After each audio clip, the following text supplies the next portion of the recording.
Six Nations round 3 is here, and after the chaos, carnage and rainstorms of round 2, it's time to pick ourselves back up and get back on the fantasy horse. The weather is looking relatively dry in all 3 cities this weekend, so let's look at the likely candidates to make it rain fantasy points this weekend. Kicking off with a very recap of how my team did in round 2, as I've already covered this in my other video. I did okay. I got 388 points, which was well above the average. Captain Penno delivered, and there were decent scores as well from Louis Bielbieri, James Lowe, Marcus Smith, Tom Willis, Gregory Aldrit, Jack Morgan, Tag Byrne. In terms of my super sub, Sheehan was a bit disappointing, but overall I'm still near the top of most of my leagues on 946 points, and I'm 2,795th overall. So solid enough. A lot of teams had a really bad game week, which again, I went over in my last video. So if you had a bad week and you're still licking your wounds, maybe check that video out. As for the FRG League, which has hundreds of players in it, a huge congratulations to Al Traida on 1,011 points. Leading the way, although Alex Williams and the Ducks are right behind, it's tight at the top with loads to play for. Moving into my suggested picks for round 3. A quick caveat before I go into the players. I've done this before the France and Italy teams have been announced. Although the news today that Penno's been dropped has aligned with the leaked French team that came out earlier in the week. So I've made a pretty strong, educated guess as to who will be playing for the French team. In any case, there may well be changes, so check the round 3 picks on fantasyrugbygeek.com. They go live by 6 PM GMT on Friday. This week we've got 3 games. Wales versus Ireland, the only team yet to get a win against the only unbeaten team. We've got England versus Scotland in the Calcutta Cup. England have only won once in the last 7 years. This might be the year that they turn it around. And finally, Italy versus France, which last year ended up in a 14-all thriller in Paris. Maybe it'll be a draw again, but I fancy France to get away with it. Okay, now into my recommended picks for round 3, starting with props. My advice for props remains the same. If you've got budget, use it, but don't try and spend too much on props because generally speaking, across the board, they don't tend to score too well. So if you've got budget left over, bring in a couple of cheap props.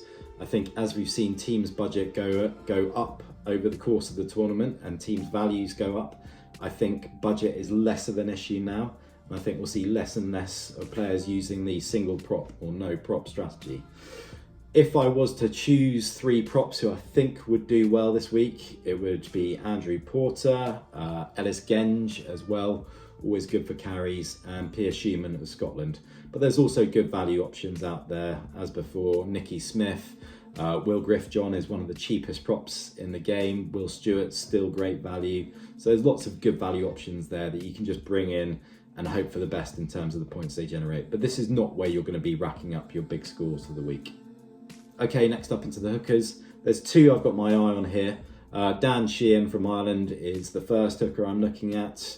Last year's top try scorer. He scored 3 tries in 3 games since returning from his knee injury. He was a bit below his usual standards in the last match against Scotland, but this time round he's starting, he's set for a big game.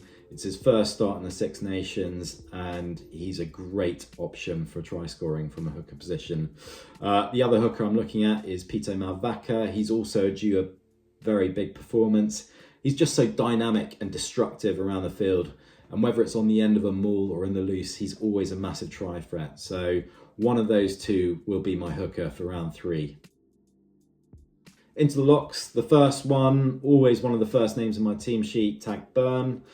Just a brilliant all-rounder. He's a try threat. He brings tackles, breakdown steals, line-out steals. He's always the highest scoring second row in the game, and he's just got to come in. He's expensive, but he's worth it. Another option, making his first start at the Six Nations, is Thibaut Flamand of France. France are playing a 7-1 split, so there's a chance that Thibaut Flamand may come off early. And France have named 2 players who can play in the second row on their bench. So there's a high chance of that. But when he's on, he's an attacking and defensive double threat and well worth looking at. And he's also great value. Mario Toji from England, likely to pay the full 80 given he's got the captain role. Like Tag Byrne, he's also a huge all-round threat. He's slightly on the pricey side, so maybe if you're looking for value options, there are other people to look at. One that sort of really stands out is Will Rowlands. He's great value. He's always good for a high tackle count. And Big Joe McCarthy, who's also back playing for Ireland this round, he always seems to deliver with his fantasy scoring. Okay, into the back row. First name that I'm putting out there is Tom Willis at only 11.3 stars. He's an absolute bargain. And in only 53 minutes on the field against France, he carried for 37 metres, beat 5 defenders and made 16 tackles to deliver 34 fantasy points. His stats have just been unreal in the Premiership this season. He's taken to international rugby really well, and I can see him causing some severe damage against Scotland on Saturday. Also, a good player to look at is Jack Conan of Ireland. He's already been delivering the 2025 Six Nations with a performance off the bench against Scotland that would have netted 90 points for anyone who gave him the Supersub allocation. It's important to note that the top scorers in round 1 and round 2, Gregory Aldrit and Lorenzo Canoni, were both number 8s playing against Wales. So the signs are really, really good for Conan, and he should haul on Saturday. Gregory Aldrit, he's always good for metres carried. He's the highest scoring player overall in the Six Nations so far this year with 98 points. Again, a bit on the expensive side, but with the points that he's bringing, he's totally worth it. And then Josh van der Fleer I'm also looking at. He should also go well against Wales, and he's definitely overdue an international try. But one point that I've made in previous videos, there is huge depth in the back row position. There are numerous players who can make a massive impact, whether it's Ben Earl, Tom Curry, Lorenzo Canone, Rory Darge, Jack Morgan and Tommy Raffel. Huge depth, so there are various different options here, and there should be plenty of players scoring big in the back row. So in this place, it's a good option if you're maybe running out of allocation for a certain country. Maybe you've used all your France allocations elsewhere. There's still plenty of good options, so don't necessarily be fixated on having a French player or even an Irish player in your back row, because there's great options as well from England, from Italy, from Wales and from Scotland. So huge depth. You can really shop around in the back row.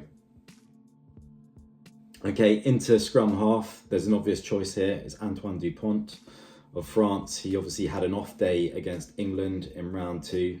Don't expect that to happen again. I've never seen him make so many errors and mistakes against a team like he did against England.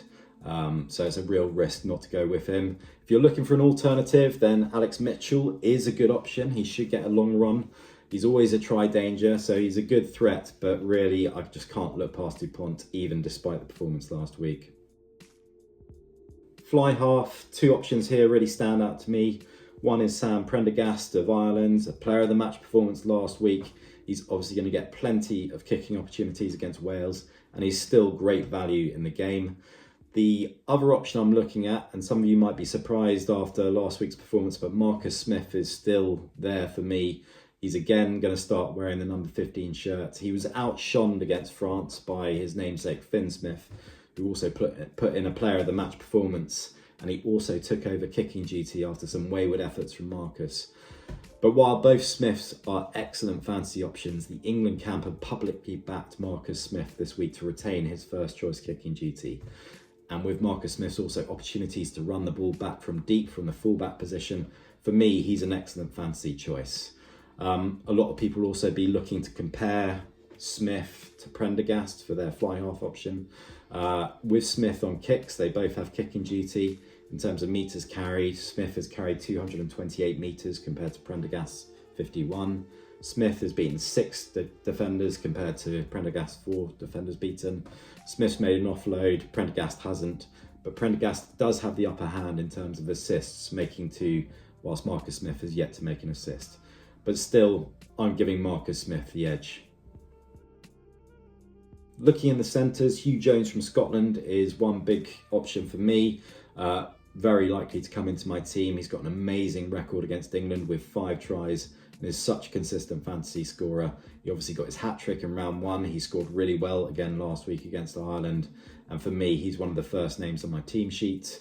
Alternatively, Ollie Lawrence is really starting to bring his club form to the international stage. Had a great performance last round against France. He was decent in the first round again. I'm expecting a big performance from him. As a third option, and available for just 8.7 stars, Jamie Osborne of Ireland is a really interesting option. He's a cheap route into the Irish back three, and he's categorised as a centre in the game, but he's playing fullback. He's a very versatile player. He can play pretty much anywhere along the back line. And if you're struggling for budget, then Jamie Osborne is great value and will allow you to spend big elsewhere. Okay, into the back three, and first up is Louis Biel-Biarri. He's off the charts for everything. He got the second highest score in round two with 56 points. He added 2 more tries to his name in round two to become the overall top try scorer in the whole competition on 4. He's now the second highest fantasy point scorer overall in the game this season on 97 points in total, and behind only Gregory Aldrit. He's second in terms of defenders beaten with 9. He's 4th equal in terms of offloads made, top try scorer like I said, and he's also 5th equal for assists. He's in amazing form and he's got to be selected. Next up, I've got Thomas Ramos. Now, rumour has it that Thomas Ramos will be starting at 10 on Saturday, but don't let this put you off.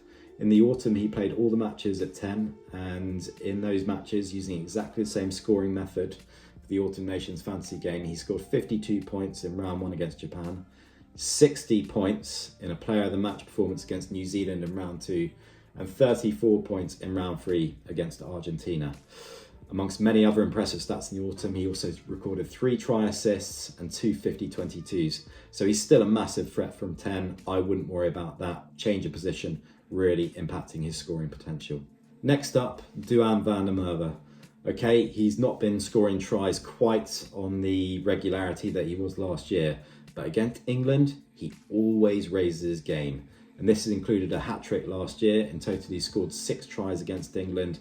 And really, as an England fan myself, I've got bad memories of Van der Merwe. He always raises his game, and if you don't have him, consider yourself warned.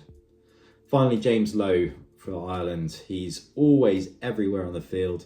He's got huge metres carried stats, and he's really due a try haul. I think he will cause massive headaches for Wales, and he's a very, very strong captain pick, in my opinion. Worth mentioning, I don't have Damien Penaud in this list. Although the France team hasn't been announced, Damien Penaud has been released back to his club for this weekend, so he won't be paying. It looks like the France back three will be Theo Atasogbe, Leo Barre at 15, and Louis Biel-Biarri on the other wing. Okay, captain picks. So this week I'd suggest the following as my captain pick options. James Lowe of Ireland and Jack Conan of Ireland, both going against Wales. Both should go well. Obviously very different players, but I believe both are due to massively haul. Louis Biel-Biarri, as I mentioned, in insane form, second highest scoring player in the whole entire game, the highest try scorer in the Six Nations this year. And then Thomas Ramos as well, taking kicks. He'll get plenty of kicking opportunities against Italy, but also he's a danger in terms of assists, 50-22s, carrying the ball, even a try threat. So Thomas Ramos is a good shout as well.